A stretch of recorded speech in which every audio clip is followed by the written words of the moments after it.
September 4 ఫలించు స్థితి.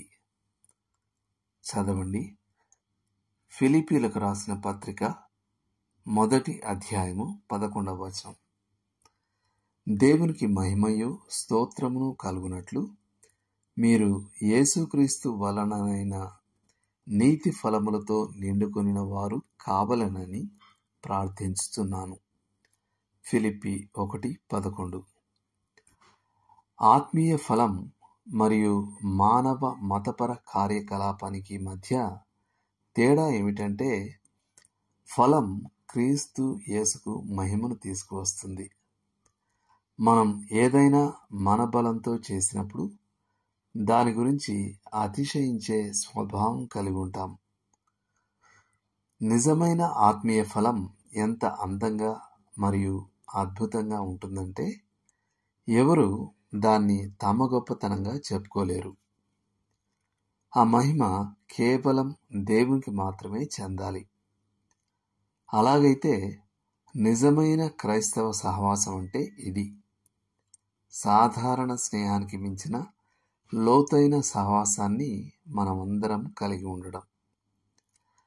జెర్రీకి ఓ ప్రత్యేక శస్త్రచికిత్స కోసం న్యూయార్క్ సిటీకి వెళ్ళాలని చెప్పారు.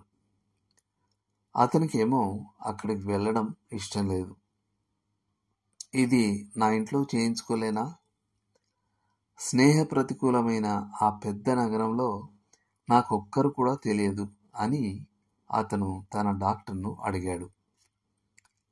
కానీ అతను అతని భార్య ఆసుపత్రికి చేరుకున్నప్పుడు వారికి ఒక పాస్టర్ కలిసి వారు స్థిరపడే వరకు వారిని తన ఇంటిలో ఉండమని ఆహ్వానించాడు. ఆ శస్త్రచికిత్స విషమంగా ఉండింది మరియు ఆసుపత్రిలో వేచి ఉండడం సుదీర్ఘంగా కష్టంగా ఉండేది. కానీ పాస్టర్ మరియు అతని భార్య యొక్క సహవాసం జెర్రీకి అతని భార్యకు కొత్త ఆనందాన్ని తీసుకొచ్చింది. మనమే గనుక పరిస్థితుల్ని సువార్త సహవాసాన్ని బలపరిచేందుకు అనుమతిస్తే పరిస్థితులు మన ఆనందాన్ని దోచుకునే అవసరమే లేదని వారు నేర్చుకున్నారు. లోతుగా ఆలోచించాల్సిన విషయం.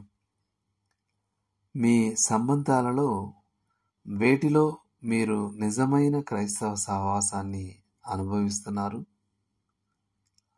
వేటిలో మీరు సాధారణ స్నేహంతో సరిపెట్టుకుంటారు?